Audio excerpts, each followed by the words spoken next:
Bem, agora nós vamos ter um tema bem interessante. A importância de um caminho espiritual para o profissional de Ayurveda. E eu chamei para poder falar sobre esse assunto o Francisco Paquet. O Francisco Paquet foi nosso aluno assim, por muitos anos e depois ele foi para a Índia para fazer o BAMS, na Índia, que é a formação como médico ayurvédico na Índia. Então ele conciliou muito do caminho espiritual, o estudo do sânscrito, o estudo das escrituras sagradas, com a sua formação dentro do Ayurveda. O Francisco Paquet de Santos vive na Índia há mais de 5 anos, onde está finalizando o BAMS, que é o bacharel de Ayurveda, de Medicina e Cirurgia, do Ayurveda, curso que forma os Vaidyas, os médicos ayurvédicos. Ele estudou na escola Yoga Brahma Vidyalaya, em Araguari, entre 2010 e 2013. Estuda ainda Nadi Sutra e Pariksha Agastya Nadi, o diagnóstico pelo pulso no sistema Agastya, com Kateshivananda desde 2016 e Jyotish, a astrologia védica com foco no diagnóstico médico, com o Dr. D.R. Iyer, desde 2017. Participa da International Academy of Bangalore, com grupos de estudos centrados nos Samhitas, literatura clássica do Ayurveda, em seus originais em sânscrito, de forma tradicional. Então, com vocês agora, a palestra do Francisco Paquet.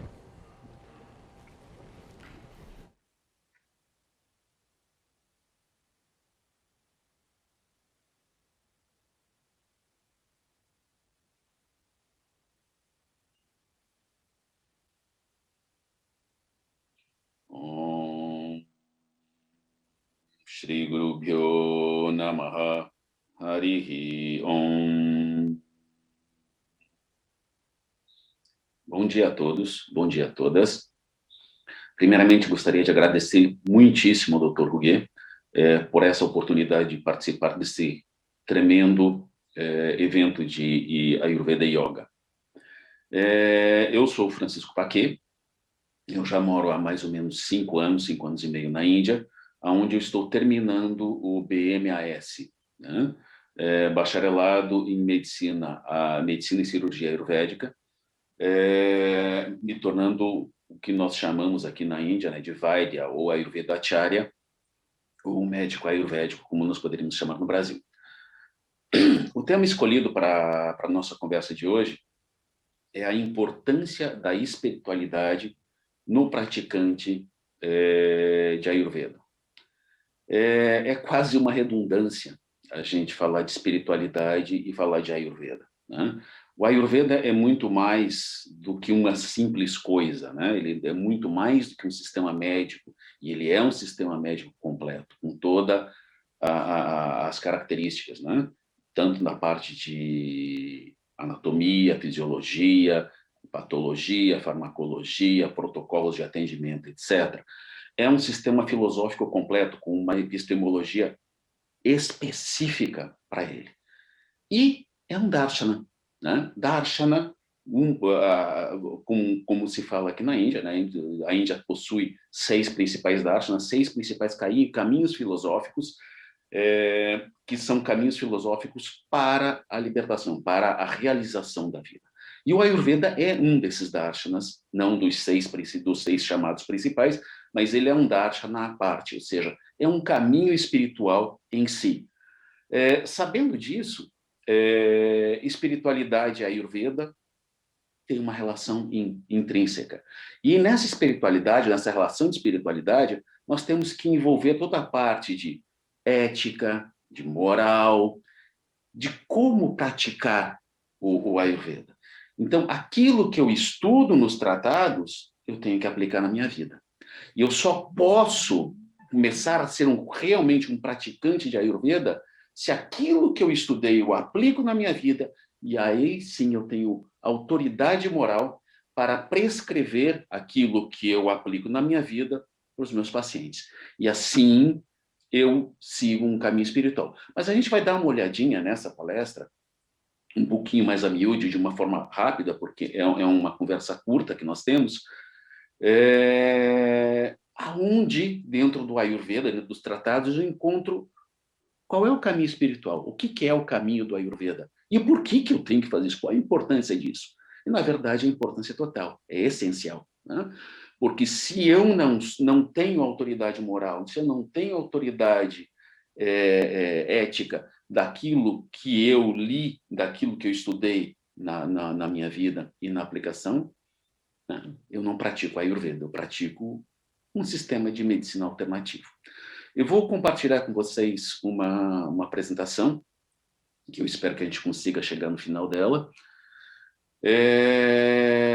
onde a gente define, primeiro, os termos religião e espiritualidade pela ciência moderna, fé, ética, moral, essas coisas. Eu vou passar mais ou menos rápido, porque vocês todos têm acesso a esses conceitos, mas é só para a gente se atualizar como isso é visto dentro do Ayurveda. E aí a gente parte para identificar dentro dos livros, principalmente no Charaka Samhita, alguma coisa do Ashtanga, Hridaya, aonde estão esses pontos, né? E se a gente for para outros livros, eles também vão abordar esses assuntos. Vamos compartilhar a tela com vocês. Tá? O restante da apresentação da nossa conversa vai ser provavelmente dentro da apresentação. Tá? Tá. Essa é uma gravura que eu simplesmente amo, né, dos Ashwini Kumaras, né? E ali em cima está Ashvina Saragenama Madhunantam Shubhaspati. É uma grande louvação aos Ashwini Kumaras. E isso é só uma gravura de um yagna, de um sacrifício, de uma cerimônia do fogo, né? E aí a gente chega no começo da nossa apresentação, né? Para os gregos, psique, né, era alma, né? E aí a nossa medicina moderna, ou a nossa modernidade, transforma a alma grega, né, a psique, em psicologia e psiquiatria. É uma brincadeira, né? Mas é uma verdade. A gente materializou algo imaterializável, né? Ou algo imaterial, algo completamente sutil. O único que trata de uma maneira um pouquinho mais séria ou espiritual foi Jung, né?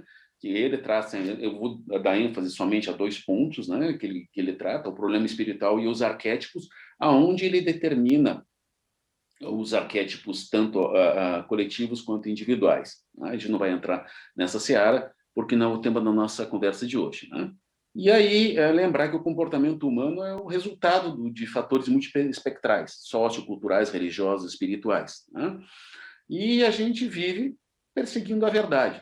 Todos nós nos perguntamos numa época da vida, aqueles que acordaram, né? Quem sou eu? Qual é o significado da vida? Da onde vim? Para onde vou? O que aconteceu antes e o que acontece depois?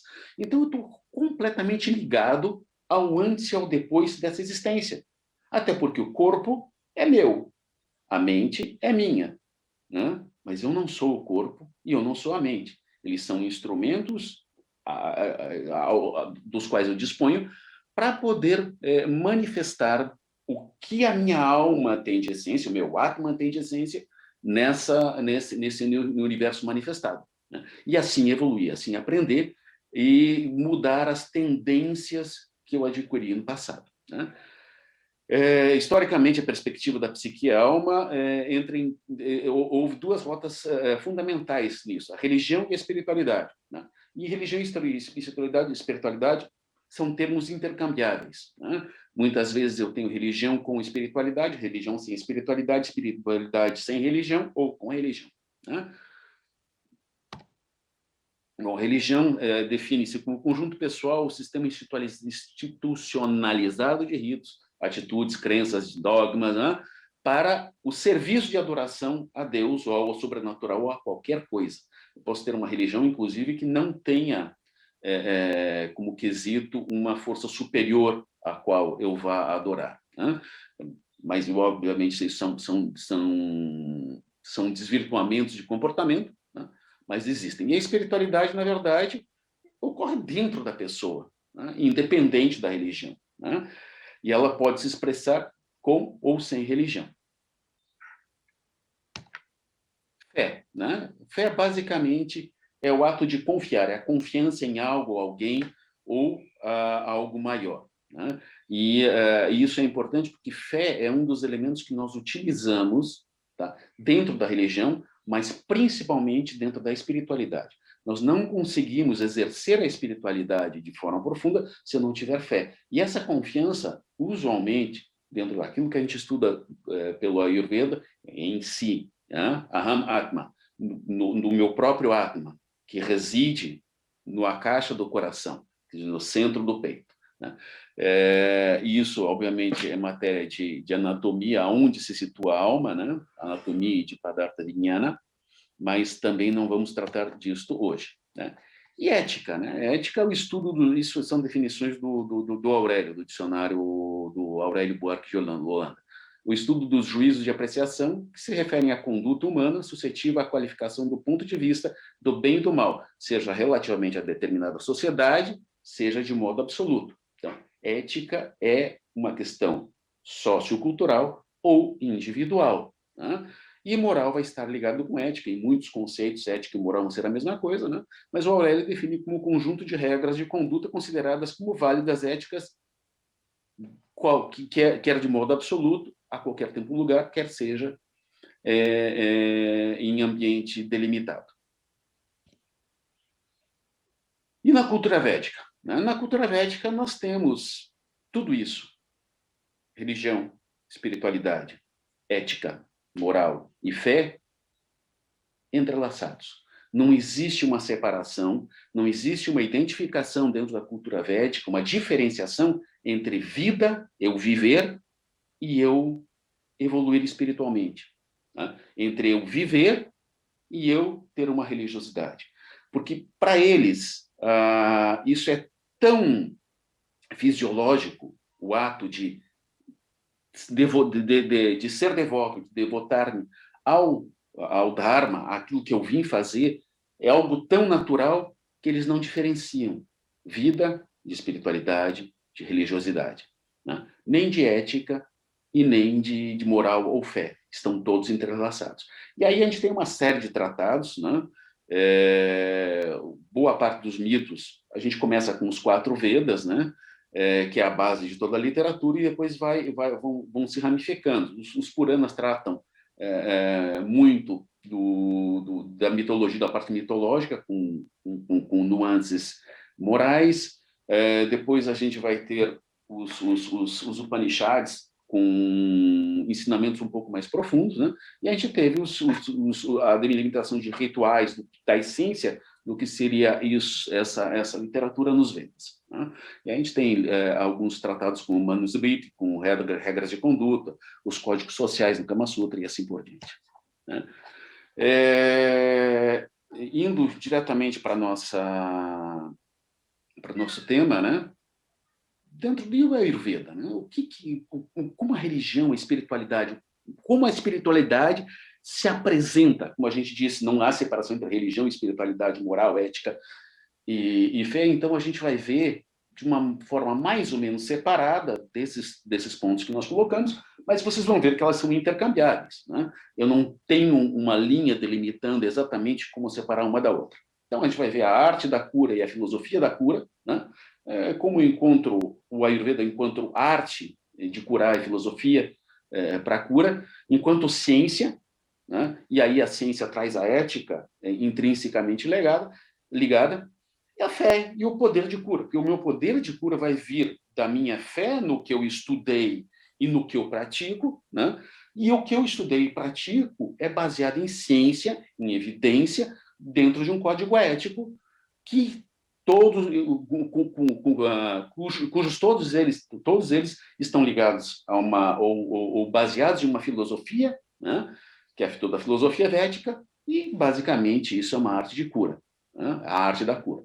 Então, obviamente, isso é um círculo, né, no qual eu desço e subo livremente. Né? O Agni-Vesha, todos vocês devem saber, né, nós temos 3 grandes tratados, a grande tríade, né, o Charaka Samhita, o Sushruta Samhita e o Ashtanga Hridaya, mas o Charaka Samhita, ele, na verdade, foi escrito enquanto Agni-Vesha Tantra. Né? O Charaka, ele foi o grande compilador, ele ou todos os sábios, em torno do século VI a século II a.C., Eles compilaram o Agnivesha Tantra, recolheram o que podiam, e no século V o Tridibala completou. Na verdade, quem escreve Charak Samhita é o sábio Agnivesha. Né? Agnivesha nos deixou no seu tratado compilado como Charak Samhita, logo no comecinho. A gente vai tratar, boa parte do que a gente vai tratar aqui vai estar no Sutrasthana, o primeiro volume do Charaka. E ele vai dizer o seguinte, né? Quais são o que realmente é o Ayurveda? Quais os seus objetivos? Quais os meios e os reais compromissos que nós devemos assumir? Né? E aí ele vai colocar Dirga Divitam, né? Buscando a longa vida, e aí vida a gente vai tratar no seu amplo aspecto, né? Porque para o Ayurveda a vida é uma vida longa e útil, né? E se ela é útil, ela é feliz. Então, ela tem que ser longa, útil e feliz. Isso é vida plena. Né? E aí, na busca desta vida útil, plena e longa, Bharadwaja procurou Indra. Né? Mas que vida é essa? Né? E aí a gente vai dizendo, Rita, Ritam, Sukham, Sukham, Dukam, Rita, Ritam. Né? Ayurveda Sauchate. Basicamente, ele vai dizer que as vidas, como a gente tratou no slide anterior, a vida tem que ser útil, a vida pode ser útil e não útil. Rita, Arita. Feliz, Sukha, ou Dukkha, penosa. Né? E aí o Chakrapani, nos comentários desse livro, vai dizer que Rita, né, ou a vida útil, é aquela, né, que se baseia naquilo que é adequado, Patya. E a vida arita, ou inútil, ou não certa, naquilo que é apátia. E esse adequado, não adequado, vai se também em lato sensu. Também se refere à alimentação, rotina de vida, ao que eu bebo e aos meus atos. A gente vai encontrar em todos os principais livros permeados de como eu devo agir de forma correta, de como eu devo agir de forma incorreta, como eu ajo, e aí incorrendo em corrupção daquilo que é correto. Né? Então, o meu estado mental, o que eu falo, o que eu sinto, como eu ajo, com quem eu ando, é permeado em todo o livro, em todos os tratados, é permeado de regras do que eu devo, o que eu não devo fazer. E aí, no verso seguinte, aqui está mencionado, né, que ele define a vida fisiologicamente, enquanto a conexão entre o corpo, a mente, os indriyas, os órgãos dos sentidos, a mente e Atma. E o que é essa vida útil e feliz? Né? Aí essa vida útil e feliz, tanto o Charaka quanto o Ashtanga Hridaya vão definir, né, que a raiz, o Charaka vai definir que a raiz para uma vida sem doenças, ou seja, Arogyam, né, ela vem da consecução ou da execução de Dharma, Artha, Kama e Moksha, né, os 4 Purusharthas. E esses 4 Purusharthas, que o Charaka coloca como Dharma, Artha, Kama e Moksha, e o Ashtanga Hridaya coloca como Dharma, Artha, Sukha, Sadhana, né? São os 4 objetivos maiores da vida. E pauta a minha espiritualidade também, obviamente. Dharma, basicamente, Dharma, definido também pelo Chakrapani nosso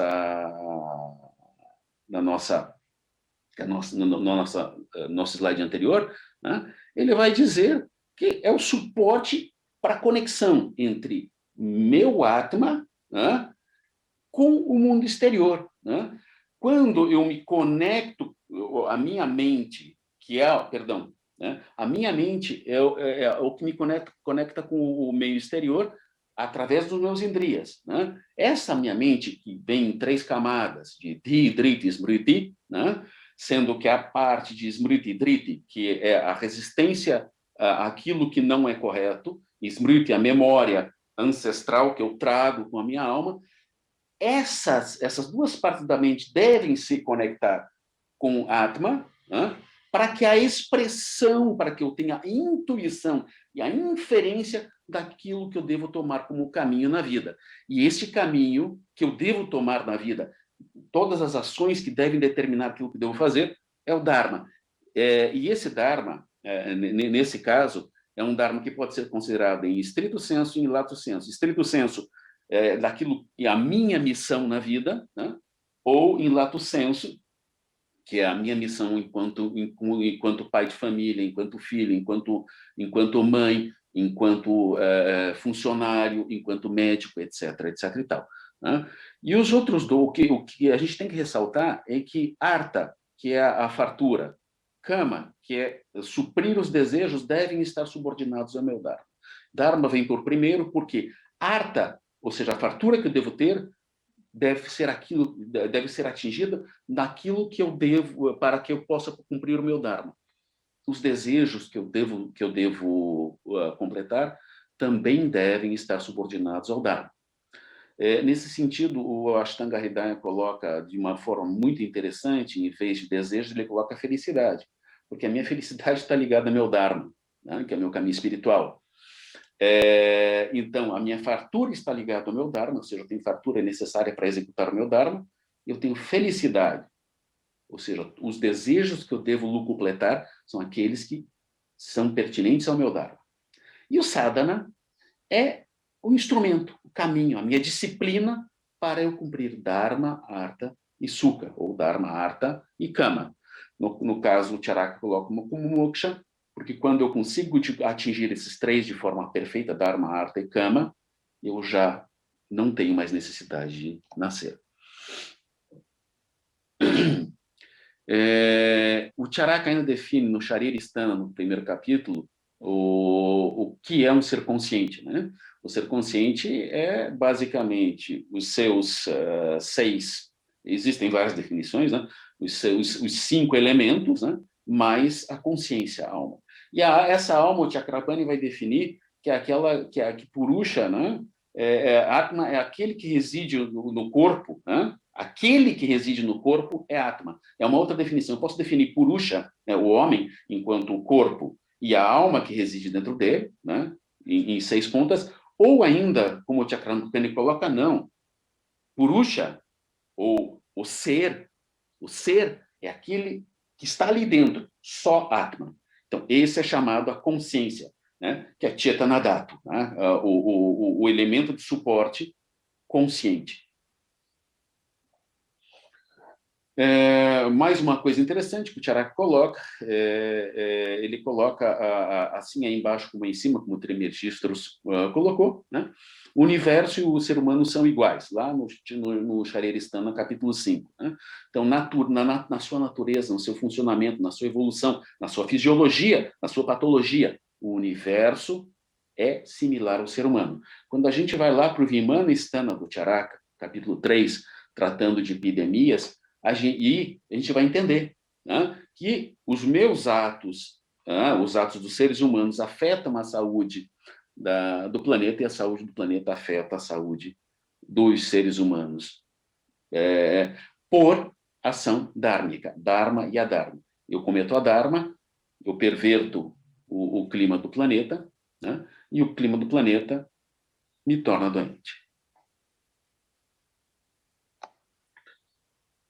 Ainda dentro dessa área de filosofia, né, o Charaka coloca no Sutrasana capítulo 11, né, que o ser humano tem 3 desejos básicos. Né, desejo pela vida, desejo por fartura e pela continuidade da existência após a morte. Você veja bem, é simples assim. Né? O objetivo final do Ayurveda é que eu atinja a liberação, né, que eu cumpra meu Dharma através de Artha, Sukha ou Kama, e finalmente eu consigo atingir moksha. Esse moksha, ou a libertação, né, é o fim último do Ayurveda, e ele ainda coloca lá que um dos 3 desejos básicos da vida, do ser humano, é a continuidade da existência após a morte.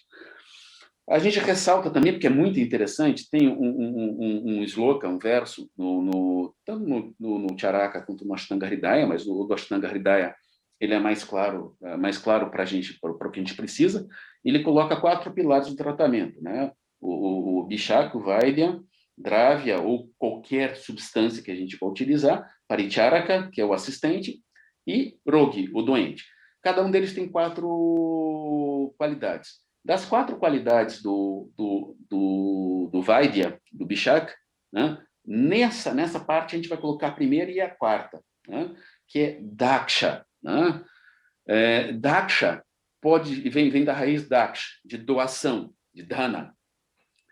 É traduzido comumente como habilidade, mas ela pode ser traduzida também, essa palavra, como dom. Então, eu só posso ser um Bishak, Vaidya, aquele que cura, né, se eu tiver o dom, né, se eu tiver a habilidade natural, que é o dom divino. Ou seja, eu nasço para isso ou não. Né?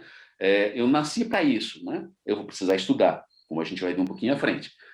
E a quarta, como filosofia, a quarta qualidade é, para mim, a essencial, né? Shuchi, né? Que todos nós devemos buscar. Difícil? Quase impossível? Sim. Né? Mas é manter a pureza da mente, a pureza do corpo e a pureza da fala. Tudo que eu falar deve ser verdade, não deve ofender. Como isso tem ligação com os yamas e niyamas do Ashtanga Yoga, né? E esse é o primeiro salt, é o primeiro yama, eu tenho que ter cumprido os 4 niyamas antes de chegar, os 5 niyamas, antes de chegar no primeiro yama, que é salt. Então, um médico, um curador de Ayurveda, um profissional do Ayurveda, porque o paricharaka, o assistente, também tem que ter essa pureza. Né? Então, eu tenho que ter pureza de corpo, ou seja, manter o meu corpo puro. Eu não posso estar me alimentando de forma errada, envenenando o meu corpo, envenenando a minha mente, envenenando as minhas emoções, ou envenenando o mundo com a minha fala. Em termos de ciência, né? Por que a Ayurveda é ciência também? A gente tem dezenas de exemplos, mas vamos começar com o Trisutra, né? Retulinga Aushadha. Né? Tudo no Ayurveda pode ser explicado por etiologia, sintomatologia e terapêutica. Né? Então, eu tenho uma etiologia, um fator causativo, eu tenho uma sintomatologia e eu tenho algo que vai mitigar essa sintomatologia, ou a etiologia, ou o conjunto todo.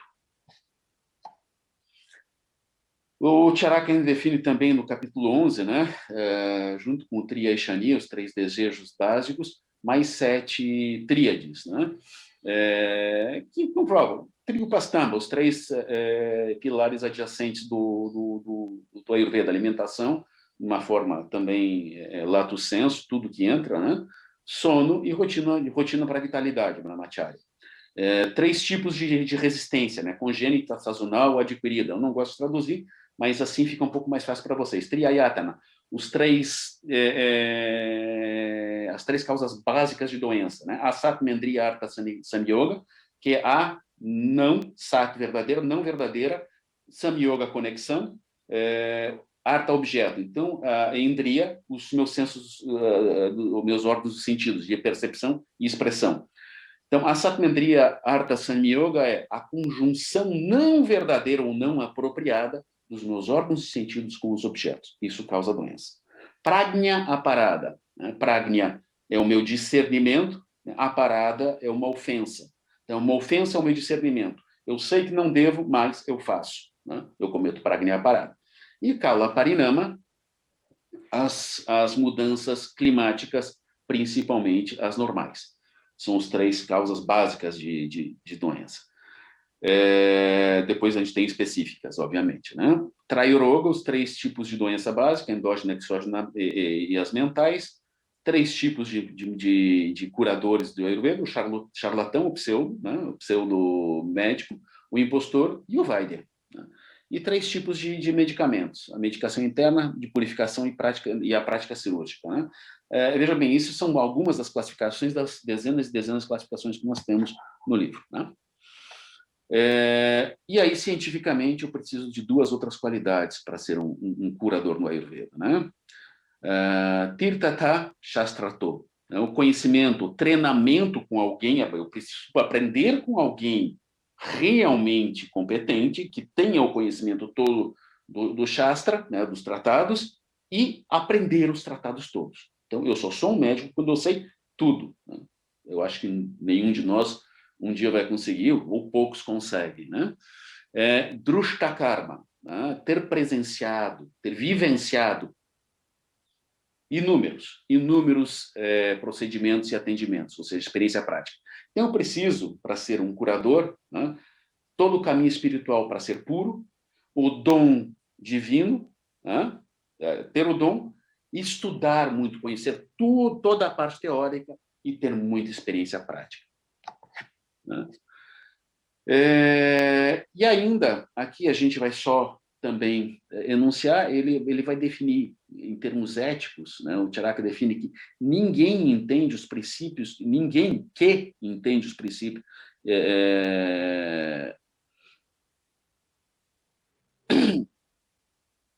que ninguém entende os princípios que governam a aplicação, a correta aplicação de qualquer substância, somente conhecendo os nomes e as formas. Ou seja, eu identificar uma planta não quer dizer que eu conheça ela a fundo e que saiba como utilizá-la, né? O Vaidya de verdade conhece a correta aplicação, né? Levando em conta né? O terreno, o local onde se está, a sazonalidade e as características individuais, tanto de constituição quanto de alterações, né? Esse que conhece profundamente o uso de todas as drogas, ou de poucas drogas, ou de algumas drogas, e sabe corretamente utilizar, esse é o médico superior, né?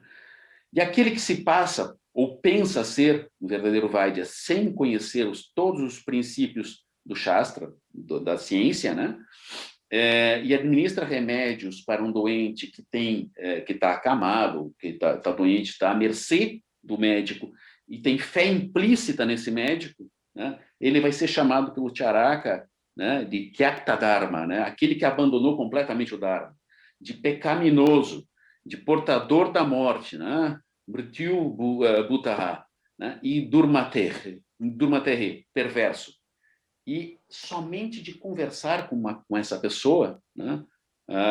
Se eu conversar, se vocês conversarem com essa pessoa, né? Vocês, ou quem conversou com esse médico perverso, vai para o inferno, para Naraka, né? E para aliviar um pouquinho, como ele define a aproximação, como o médico curador deve se aproximar do paciente, né? E isso também é dentro do Ayurveda espiritualidade, né? Porque para eu conseguir fazer isso aqui que a gente vai falar agora, eu tenho que ter muita interiorização, eu tenho que meditar muito, eu tenho que estar puro de corpo, puro de mente, puro de fala. Assim eu consigo entrar no coração do meu paciente, entender o que o paciente é por dentro e estabelecendo uma relação de intimidade espiritual com o paciente, eu consigo saber exatamente qual a linha tomar para tratamento dessa pessoa, utilizando o imenso arsenal que nós temos dentro do Ayurveda, né? Com drávias ou sem drávias, né? Através de Deva Vyapashraya Chikitsa, através de Sattva Vajaya, através de Yukti Vyapashraya Chikitsa, né? Então, ele diz lá no Vimana Stana, capítulo 4, Shloka 12, né, que o Vaidya deve, pelo brilho do conhecimento, ou seja, pelo brilho do conhecimento e da inteligência, né? E ele coloca aqui, Jnana, Buddhi, Pradipena, né? Conhecer verdadeiramente a natureza do paciente, entrar no coração do paciente, caso contrário, não será capaz de curar, né? E para a gente terminar, tá? Eu vou colocar de forma também bastante breve aqueles que são, ao meu entender, e esse é entendimento pessoal, os grandes médicos, aqueles que devem ser realmente venerados, os Ashwini Kumaras, né? Quando a gente lê o mito, quando a gente encontra os versos dedicados a eles, principalmente no Rigveda, alguma coisa no Atharva Veda, e nos Upanishads, a gente começa a entender a grandeza desses seres, né? Não à toa, eles são chamados aqueles, eles são ligados ao amanhecer, né? Eles são ditos aqueles que trazem a luz, né? E eles se trazem a luz, dissipam tamas na simbologia ayurvédica, né? Eles são os senhores da medicina e da ciência, né? Então, eles são salvadores de homens e salvadores dos Vedas. Eles conseguem fazer aquilo que a gente chama de milagre, mas com evidência, né? Dentro da epistemologia védica, sem mágica, com poder de cura, com sabedoria daquilo que estão fazendo, né? E eles são os senhores do yajna de Pravargya, né? Onde eles recebem leite quente, né? Em troca de uma gota de soma, o néctar da imortalidade, que eles podem dar. É dito nos mitos deles que, como eles têm o conhecimento de Madhu Vidya, se você tem real necessidade e sabe como invocá-los, eles vêm, prestam a ajuda que você precisa enquanto curador ou enquanto paciente e vão embora, né? Sem nada pedir em troca. Por hoje, somente isso. Agradeço muito a atenção de vocês, tá? E vamos cantar por os Ashwini Kumaras para nos despedir. Om Shri Guru Bhyo Namaha Harihi Om Garbam Dehi Sinivali Garbam Dehi Sarasvati Garbam Te Ashvinau Udevava Dhatam Pushkaras Raja Harihi Om. Namastê. Namastê.